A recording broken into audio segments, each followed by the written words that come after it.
Purihin ang Diyos, kayong anghel niya, hipanin niyo ang trumpeta. Araw at gabi, sambahin niyo ang Diyos, bituin nagninig. Sambahin niyo ang Diyos, dagat, bundok, hanaman at hayop, purihin niyo ang Diyos. Purihin ang Diyos, kayong gawa niya, gumawit ng bagong kanta. Purihin ang Diyos, kayong anghel niya, hipanin niyo ang trumpeta. Sa ngalan ng Ama, ng Anak at ng Espiritu Santo. Amen. Sumainyo ang Panginoon. At sumayo rin. Mga kapatid, anong inaalala nyo ngayon? Ano yung bagay na hindi mo ma-erase sa iyong isip, sa iyong puso? Alam ko marami sa inyo inaalala kung paano makabayad sa utang. Inaalala din ng iba sa inyo kung sila ba ay gagaling sa kanilang sakit. Baka hindi makalimutan ng iba sa inyo ang sakit na dinulot ng kanilang mga minamahal. Yung pagtataksil, pangiiwan, pangloloko. Baka inaalala mo ang kinabukasan ng iyong pamilya, ng iyong mga minamahal. Mga kapatid, maganda ring itanong kung ang ating bang mga inaalala ay nakakabuti sa atin. Minin natin, hindi naman lahat ng ating naiisip ay nakakagaan sa ating damdamin. Kaya naman, lumapit tayo sa banal na misang ito, nagpapakumbaba, at ilagay natin sa paanan ng Diyos lahat ng ating takot, pangamba, sakit ng loob, lahat ng ating mga iniisip at inaalala. At naway matandaan natin ang pinakamahalaga na gawin natin ang kagustuhan ng Diyos dahil dito lang niya tayo pagpapalain sa ating buhay. Sa napakaraming beses na kung saan kalimutan natin ang Diyos at inisip lang natin ang ating sarili. Hingin natin muli ang kanyang awa, ang kanyang pagpapatawad para tayo'y makitang karapat dapat makatanggap sa mga banal na misteryo. Inaamin ko Sa makapangyarihan Diyos at sa inyong mga kapatid, na lubha akong nagkasala sa isip, sa salita, sa gawa at sa aking pagkukulang. Kaya isinasamo sa mahal na Birhen Maria, sa lahat ng mga anghel at mga banal, at sa inyong mga kapatid, na ako'y ipanalangin sa Panginoong ating Diyos. Tawaan tayo na makapangyarihang Diyos, patawarin tayo sa ating mga kasalanan, patnubayan tayo sa buhay na walang hanggan. Amen. Panginoon, kaawahan mo kami. Panginoon, kaawaan mo kami. Kristo, kaawaan mo kami. Kristo, kaawaan mo kami. Panginoon, kaawaan mo kami. Panginoon, kaawaan mo kami. Manalangin tayo. Ama naming makapangyarihan, sa iyo nagmumula ang tanang kabutihan. Pagbigyan mo ang aming mga kahilingan na sa iyong patnubay. Ang iyong mga kinalulugdan ay aming mapag-isipan at sa iyong pag-akay, ang mga ito ay aming magampanan. Sa pamagitan ni Jesucristo kasama ng Espiritu Santo, magpa sa walang hanggan. Amen.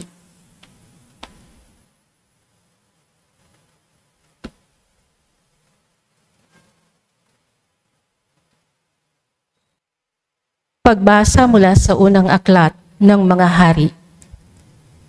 Noong mga araw na yon, tinipon ni Acab sa bundok ng Carmelo ang buong bayang Israel at ang kanyang mga propeta. Lumapit si Elias at sinabi sa bayan, "Hanggang kailan kayo mag-aalinlangan? Kung ang Panginoon ang tunay na Diyos, siya ang sundin ninyo. At kung si Baal naman, kay Baal kayo maglingkod." Hindi umimik ang bayan.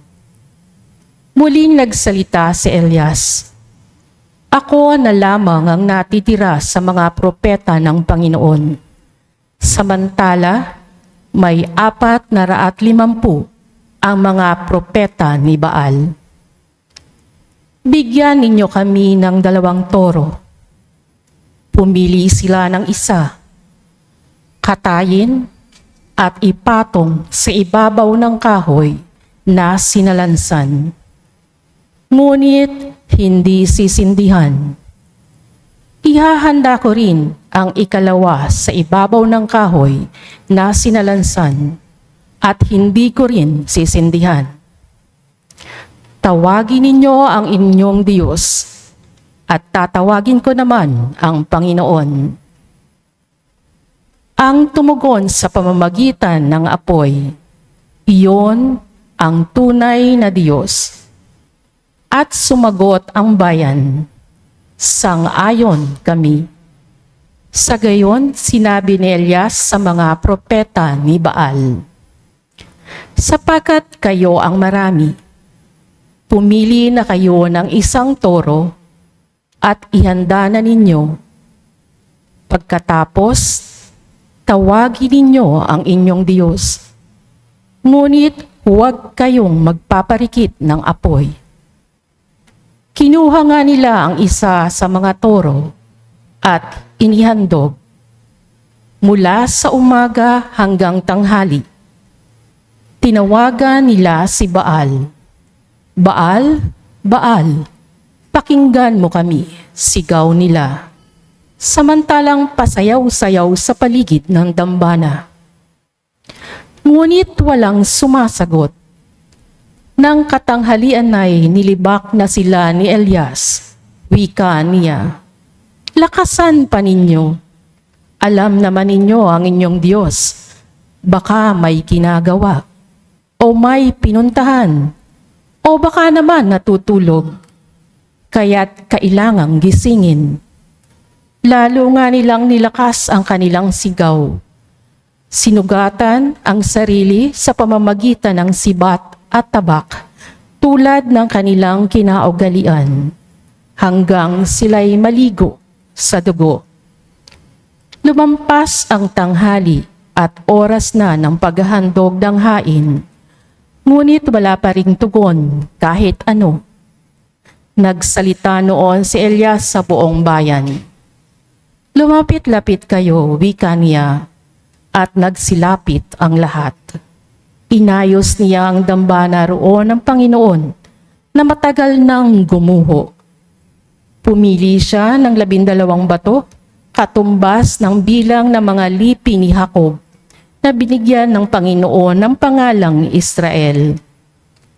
Ang mga bato'y ginawa niyang dambana para sa Panginoon. Pinaligiran niya iyon ng isang kanal na may lamang 2 balding tubig. Isinalansan niya ang kahoy, kinatay ang toro at ipinatong sa kahoy. Pagkatapos nag-utos siya, "Kumuha kayo ng 4 na bangang tubig at ibuhos sa handog at sa kahoy." Gayon nga ang ginawa nila. "Busan pa ninyo," sabi ni Elias, at binusan nila. Minsan pa, utos uli ni Elias. Makaitlo nga nilang binusan ng handog hanggang sa umagos ang tubig sa paligid ng dambana at umapaw sa kanal. Nang 3 na ng hapon na siyang oras ng paghahandog, tumayo si Elias sa harap ng dambana at nanalangin.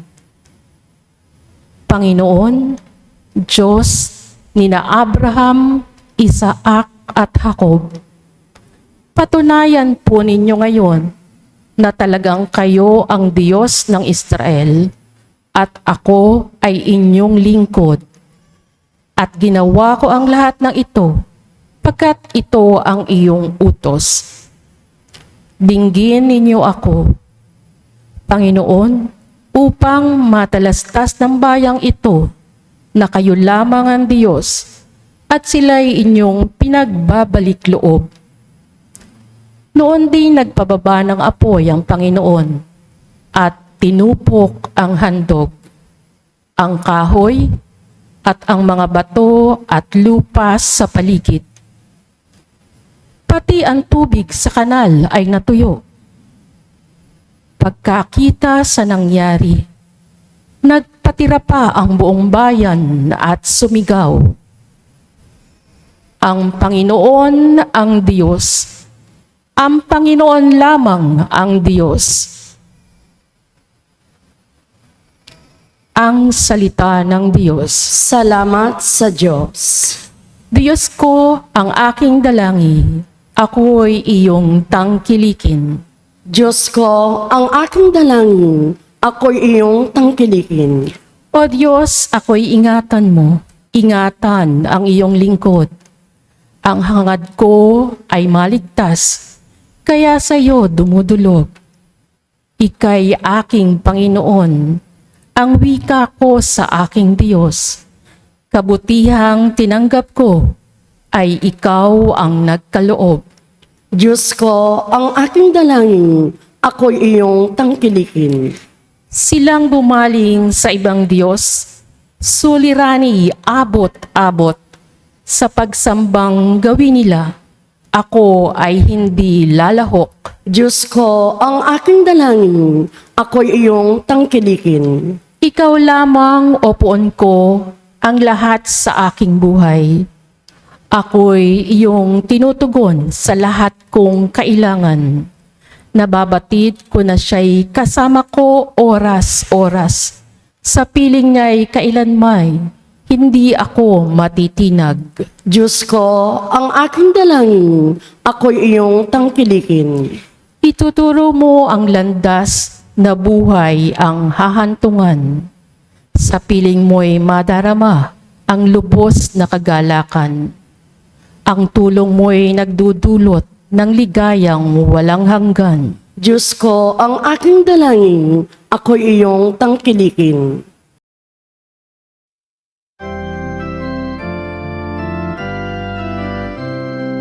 Alleluia, Alleluia, Alleluia,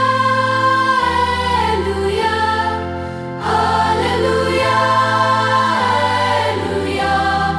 Alleluia, Alleluia, Alleluia, Alleluia, Alleluia,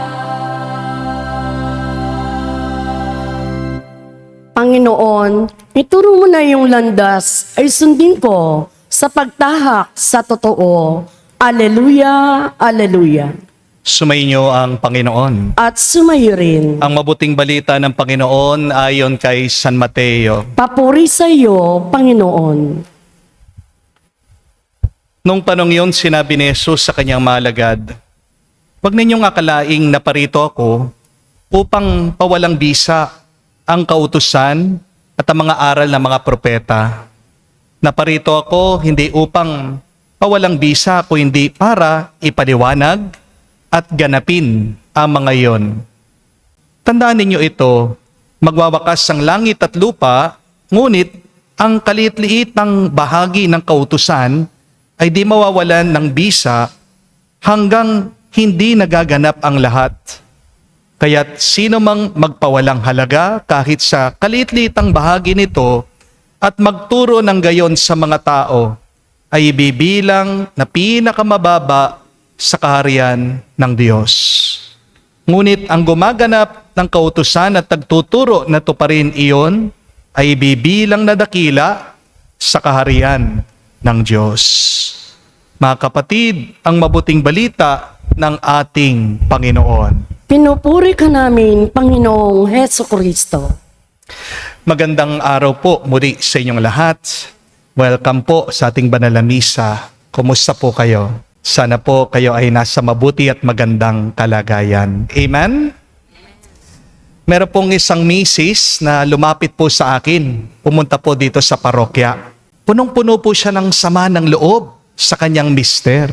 Isa-isa po niyang kinukwento sa akin yung mga masasakit na ginawa sa kanya ng kanyang asawa. Naalala po niya yung palaging pagmumura ng kanyang mister sa kanya kapag nasa sasakyan sila. Naalala po niya yung mga pagkakataon na hindi daw po siya pinapahalagahan. Lalong-lalo na binabaliwala yung mga sakripisyo niya para sa kanya. Naalala din po niya yung mga pagkakataon na mas kinakampihan pa daw ng mister niya yung kanyang pamilya kesa sa kanya. Naalala po niya yung mga pagkakataon din na pinahiya siya sa harapan ng ibang tao. Naalala din daw po niya yung mga pagkakataon na kung saan mas inuna daw ng kanyang mister yung kanyang mga kaibigan kesa sa kanya. At habang pong nagsasalita, ito pong misis, napansin ko po na para bang kahapon lang nangyari ang lahat ng ito. Napaka-detalyado, napakaliwanag, buhay na buhay po sa kanyang alaala. At pagkatapos po ng mahabang kwento, tinanong ko po siya, hindi po ba kayo napapagod? Nagulat po siya. Sabi ko, hindi ka ba napapagod? Paulit-ulit mong binubuhay sa isip mo lahat itong mga masasakit na alaala mo. Kasi habang nakikinig ako sa iyo, parang ako yung napapagod. Bakit mo hinahayaang manatili lahat ng ito sa iyong isip, sa iyong puso? At doon po biglang umiyak itong misis. Pinaalala ko po sa kanya at gusto ko rin po ipaalala sa inyo ito. Isa sa pinakamagandang regalo ng Diyos sa tao ay ang kanyang isip. Amen? Ang utak mo, mas mabilis pa yan sa computer. Ang isip mo, mas malawak pa yan sa kung ano mang library. Mas kamangha-mangha ang isip natin kaysa sa kung ano mang AI o artificial intelligence. Pero ang nakakalungkot, ang daming mga tao, ginagawa nilang bodega ng sama ng loob ang kanilang isip, ang kanilang puso. Parang meron pong koleksyon ng lahat ng mga pagkakamali ng ibang tao sa kanila. Alam nila yung petsa, alam nila yung oras, alam nila yung eksaktong salita, alam nila yung bawat detalye ng sugat na binigay ng iba sa kanila. Pero kapag tinatanong mo, ano yung pinakamagandang ginawa ng asawa mo para sa iyo? Matagal po bago sila makasagot. Di po ba? Minsan itatanong mo din, ano yung pinakamasayang alaala na matatandaan mo? Kasama mong yung anak, kasama mong yung pamilya. Hindi rin po nila maalaala. Ano yung biyaya na natanggap mo ngayong linggo? Parang wala po silang maisip. Kapatid, napansin niyo po ba? Minsan, napakahusay nating tandaan ang mali. Pero, napakahina naman na alalahanin natin yung mga mabubuting nangyari na sa ating buhay. Gayahin sana natin ang Panginoong Hesukristo. Sabi po ni Jesus sa Ebanghelyo, dumating siya para bigyang kaganapan ang pinakamaliit na kautusan. Dumating siya para bigyang kaganapan ang pinakamaliit na kautusan. Hindi po niya pinapawalang bisa ang kautusan ng Diyos. Jesus came not to abolish the law, but to fulfill the law even to the smallest letter. Para po sa ating Panginoon, ang pagsunod sa batas ng Diyos ay paraan niya para patunayan ang kanyang pagmamahal sa kanyang Ama. Following the law is an expression of our love for God. Do not forget that. At di ba kapag mahal mo ang isang tao, hindi mo makakalimutan kahit na yung pinakamaliit na detalye. Naalala mo yung paborito niyang pagkain. Naalala mo yung kaarawan niya. Naalala mo yung mga bagay na nagpapasaya sa kanya. Kapag mahal mo ang Diyos, naalala mo kahit na yung pinakamaliit na utos niya. Di po ba? Hindi dahil natatakot kang maparusahan. Naalala mo ang pinakamaliit na kagustuhan ng Diyos dahil ayaw mo siyang masaktan. Ganon din po sa buhay. Ang tanong ay hindi lang po ano yung naaalala mo. Ang mas mahalagang tanong, bakit mo yan inaalala? Kung buong araw, inaalala mo yung pagkakamali ng asawa mo, lalong lalaki ang galit mo sa kanya. Hindi po ba? Kung buong araw inaalala mo yung kabiguan mo, lalong lalaki ang takot mo. Kung buong araw inaalala mo yung mga nakasakit sa'yo, lalong lalalim yung pait sa puso mo. Pero kung sisimulan mo ngayon, alalahanin ang mga biyaya ng Diyos sa pinagkaloob niya sa iyo. Kung iniisip mo kung paano mo pasasayahin ang Diyos, kung babalikan mo yung mga pagkakataon na niligtas ka ng Panginoon sa panganib, sa problema, unti-unti babalik ang tuwa, ang kapayapaan sa buhay mo. Bakit nahihirapan ka? Baka kasi punong-puno ng mga negatibong detalye yung isip at puso mo. Gusto mo maging malaya? Bitawan mo na ang mga yan at kumapit ka lang sa kagustuhan ng Diyos. Amen? Meron pong isang kasabihan, napakaganda. What occupies your mind eventually occupies your heart. Kung anong madalas na iyong inaalala, yan madalas din ang laman ng puso mo. Kaya nga po mga kapatid, magandang tanungin ang ating mga sarili. Anong palaging laman ng isip ko? Mga takot ba? Mga sugat na nakalipas? Mga pagkukulang? Mga pagkakamali? Kabiguan? Hari nawa, maalaala mo ang napakaraming biyaya at grasya na tinanggap mo na sa Diyos. Naway maalaala mo ang mga himala na gagawin pa ng Diyos para sa iyo. Naway tandaan mo na ikaw ay mahal na mahal ng Diyos. Amen? Tandaan din po natin, ang taong laging nagbibilang sa mga sugat niya ay mabubuhay na sugatan at may sakit. When you live looking, counting at your wounds, you will live a wounded and a hard life. Ang taong nagbibilang sa mga sugat niya, mabubuhay na sugatan at nasasaktan. Pero ang taong nagbibilang, tinitignan niya ang mga biyaya niya sa buhay, ay mabubuhay na puno ng tuwa at nagpapasalamat sa Diyos. At marahil po, itong pinapaalala ng ating Panginoong Jesucristo sa atin ngayon. Kaya kung tatandaan mo ang mga maliliit na pagkakamali ng ibang tao, sana tandaan mo din yung mga maliliit na biyaya na pinagkaloob ng Diyos sa iyo. Kung naalala mo yung mga salita na nakakasakit sa iyo, ilang taon na nakalipas pero ngayon, andyan pa rin. Nire-replay mo sa utak mo, sa isip mo. Sana alalahanin mo din yung mga libo-libong pagkakataon na hindi ka pinabayaan ng Diyos. Mga kapatid, sabihin mo kung ano ang palagi mong inaalala. At sasabihin ko din sa iyo kung ano ang laman ng puso mo. Kaya mula po ngayon, huwag natin sanang gawing sementeryo na mga masasakit na alaala ang ating isip at puso.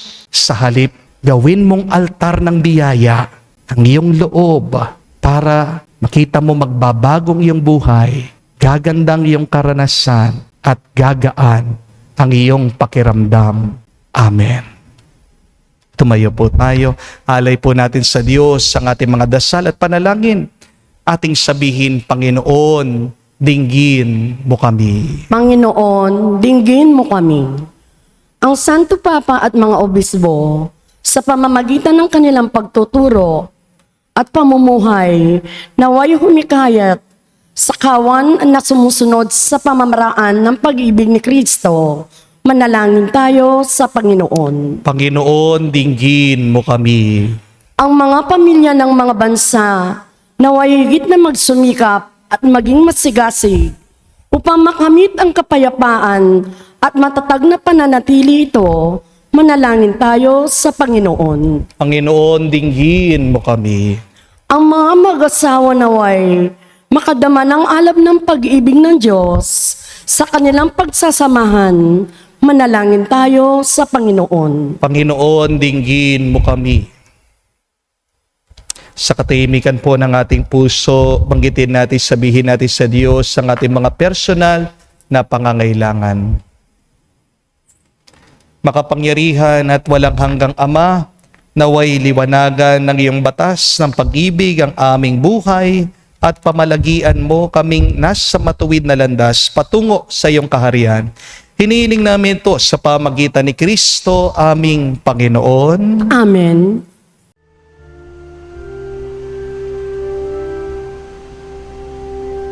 Lord, we gather today in your house. We kneel down and pray. We ask for your mercy as we open our hearts to receive your forgiveness, O Lord. Lord, we lift up to you all these gifts we offer for your glory. We will eat this living bread. We will drink this saving cup and feel your presence, O Lord. As we offer this bread and as we bring you this wine, bless them, Lord Jesus. Feed us now, give us life. Send us your Spirit, the source of our lives, and together we will serve you with love. Manalangin kayo mga kapatid, para ng ating mga paghahain ay kalugdan ng Diyos amang makapangyarihan. Tanggapin nawa ng Panginoon itong paghahain sa iyong mga kamay at kapurihan, niya at karangalan, at sa ating kapakinabangan, at sa buong sambayanan niyang banal. Ama naming lumikha, tunghayan mo at kalugdan ang paglilingkod na aming ginagampanan upang ang mga inihahain ay iyong marapatin at ang aming pag-ibig ay iyong pag-alabin. Sa pamamagitan ni Jesucristo kasama ng Espiritu Santo, magpa sa walang hanggan. Amen. Sumainyo ang Panginoon. At sumayo rin. Itaas sa Diyos sa inyong mga puso at diwa. Itinaas na namin sa Panginoon. Pasalamatan natin ang Panginoong ating Diyos. Marapat na siya'y pasalamatan. Ama namin makapangyarihan, tunay nga marapat ikaw ang aming pasalamatan. Kinalulugod mong likhain ang sanlibutan na iyong pinagbabago at dinarangal sa pamagitan ng iyong anak na kinalulugdan. Kaya't utang na loob ng iyong mga tinatangi at ng mga banal na kapiling mo lagi ang iyong paggiliw at pagkakandili. Kaya kaisa na mga anghel nagsisiawit ng papuri sa iyo nang walang humpay sa kalangitan, kami nagbubunyi sa iyong kadakilaan.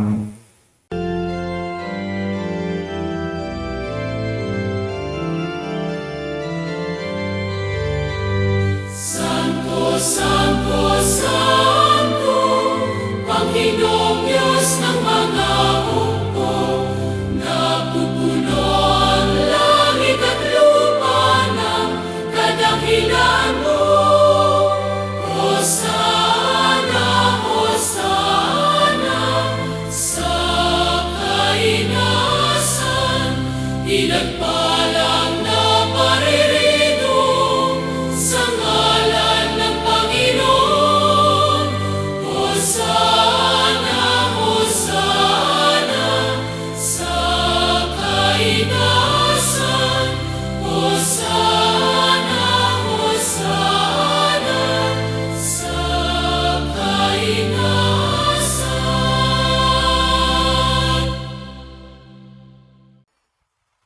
Ama naming banal, ikaw ang bukalan tanang kabanalan. Kaya't sa pamagitan ng iyong Espiritu, gawin mong banal ang mga kaloob na ito upang para sa amin maging katawan at dugo ng aming Panginoong Heso Kristo. Bago niya pinagtiis ang kusang loob na maging handog, hinawakan niyang tinapay, pinasalamatan kanya. Pinaghati-hati niya yon. Inabot sa kanya malagad at sinabi, "Tanggapin ninyong lahat ito at kanin. Itong aking katawan, ihahandog para sa inyo."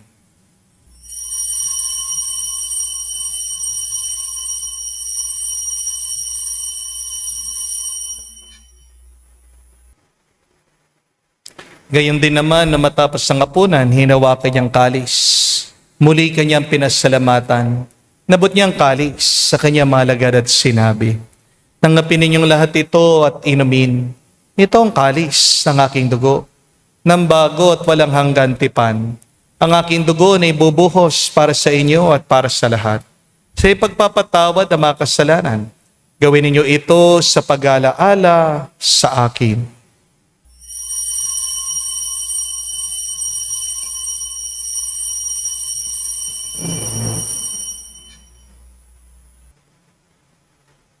Ang misteryo ng pananampalataya.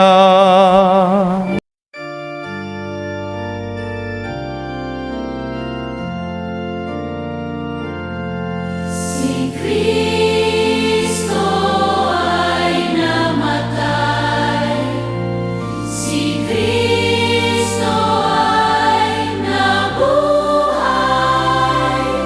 si Kristo ay babalik sa wakas, sa wakas, sa wakas ng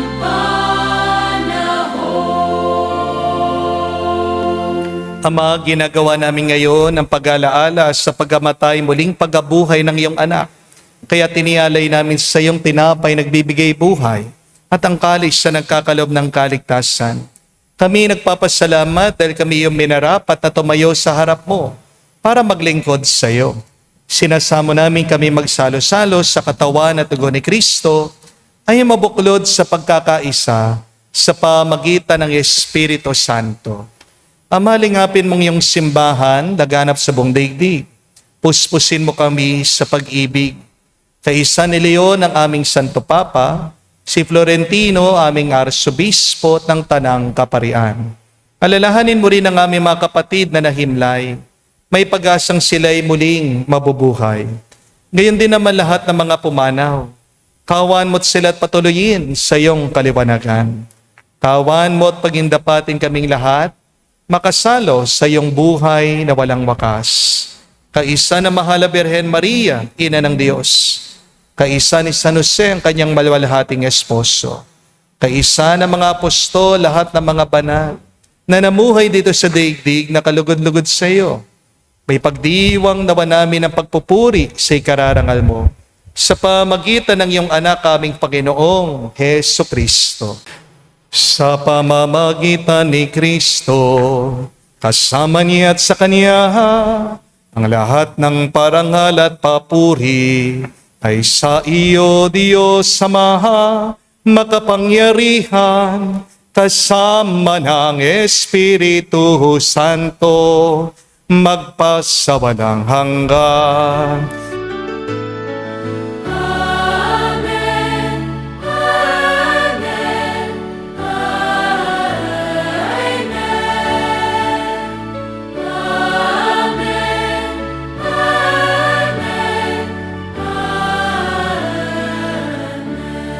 Sa nakagaling na utos sa turo ni Jesus sa Panginoon natin na Diyos, ipahayag natin ang lakas, loob.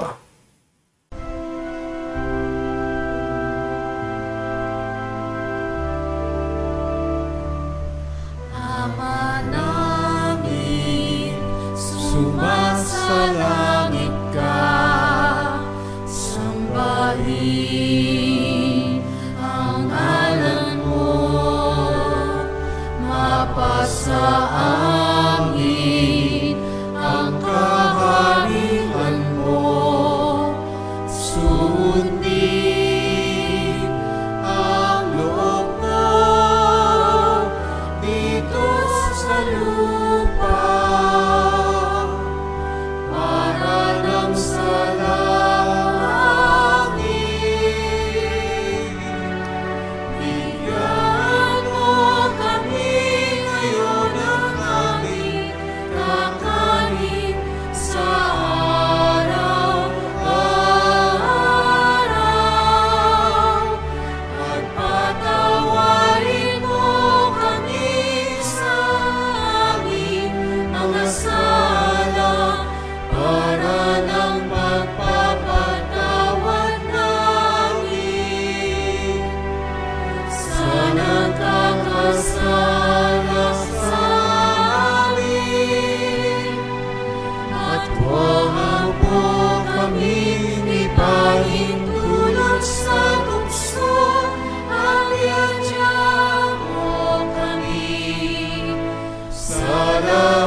Hiniling namin kami, Diyos, sa lahat na masama, pagkalooban ng kapayapaan araw-araw, ligtas sa kasalanan, ilayo sa lahat ng kapamakan, samantalang aming pinanabikan ang dakilang araw ng pagpapahayag ng tagapagligtas sa aming si Hesu Kristo.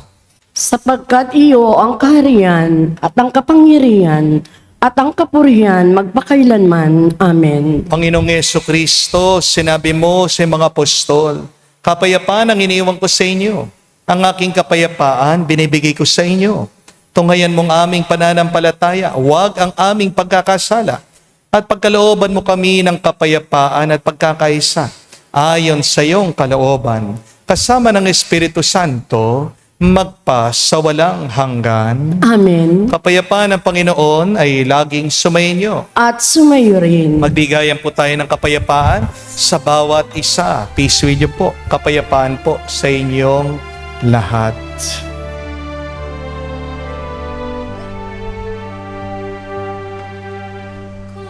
Cordero ng Diyos na nag-aalis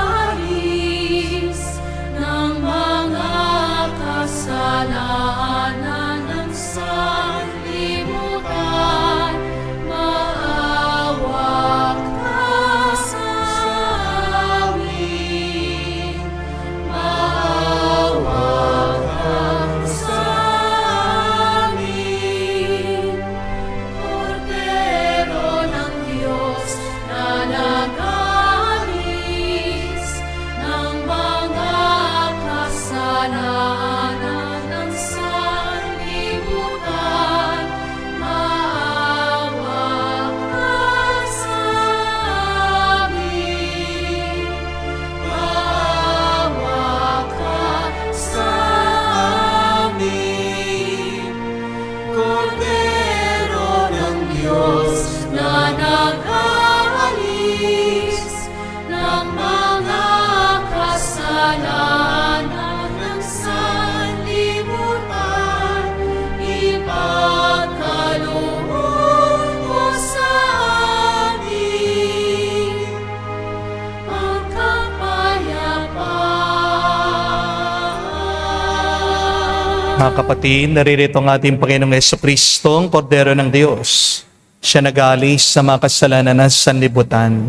Mapalad tayong lumalapit sa piging ng Kordero. Panginoon, hindi ako karapat-dapat na magpatuloy sa iyo, ngunit sa isang salita mo lamang ay gagaling na ako.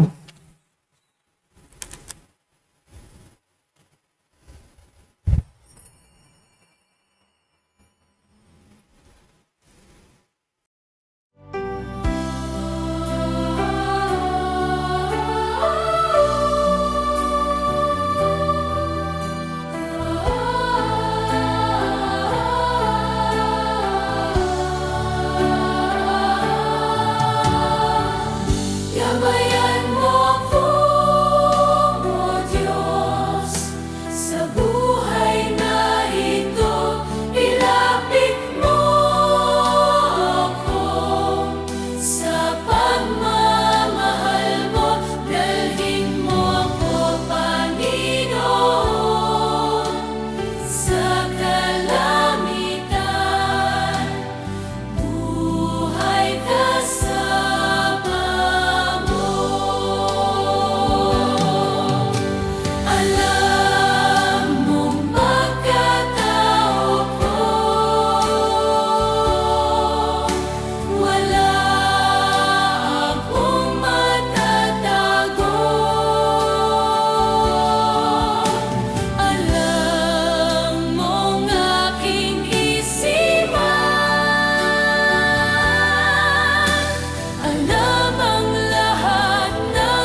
Manalangin tayo.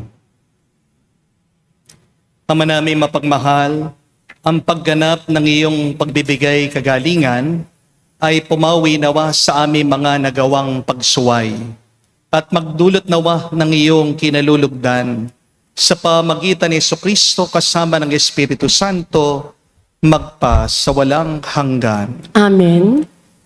Meron po silang nakakatakot na nadiskubre o nalaman ngayon ng mga doktor, na mga eksperto, nangyayari sa kaisipan ng mga tao dahil po sa social media. Ang maraming tao ngayon, hindi po makapag-focus ng mabuti. Ang tawag po nila dito ay brain rot. Ang isip natin, ang utak natin ay parang napapanis, nasisira. Dahil napakarami nating impormasyon na tinitignan, pinapasok sa ating mga kaisipan na hindi naman talaga nakakatulong sa atin. Kaya napansin niyo po, hindi na tayo makapanood ng mahabang pelikula. Uneasy tayo, hindi tayo mapakali. Pag merong nagsasalita, lumilipad ang ating isip. Napapagod tayo. Bigat na bigat tayo. Kasi ang katotohanan, what occupies your mind will occupy your heart. And what is in your heart will be the direction of your life. Kung negatibo, walang kakwenta-kwenta, hindi naman makabuluhan, mahalaga, nasa isip mo, magiging magulo, mabigat ang puso mo. Kaya naman hindi nakakapagtaka, magulo at sabog ang buhay mo ngayon. Ano magandang gawin? Umalik tayo, magpaturo tayo kay Jesus. Naway matutunan natin sa Kanya. Bigyan ng pansin, halaga, yung mga tunay na magpapabuti sa atin. Ang pinakamahalaga ay sumunod sa kautusan ng Diyos. Dahil pangako niya, pag sinusundan mo ang kautusan, kagustuhan ng Diyos, ikaw ay magiging marangal sa Kanyang kaharian. Magandang pagmunihan. Yung aking bang mga inaalala, tunay bang mahalaga? O baka yan ang dahilan, bakit lalo akong nagdurusa at naghihirapan sa buhay ko? Kung hindi mo makalimutan, hayaan mo, pero bigyan mo ng pansin at panahon yung tunay na mahalaga sa iyong buhay. Hindi natin kayang mag-isa yan. Kaya kailangan natin ang biyaya at grasya ng Diyos. Fill your mind with the love of God so that your heart will feel that love and your life will become a blessing to others. Sumainyo ang Panginoon. At sumayo rin. At kayo'y basbasan ng Diyos makapangyarihan sa lahat. Sa ngalan ng Ama, ng Anak, ng Espiritu Santo. Amen. Ang ating misa'y natapos na. Humayo kayo sa kapayapaan ni Kristo. Salamat sa Diyos.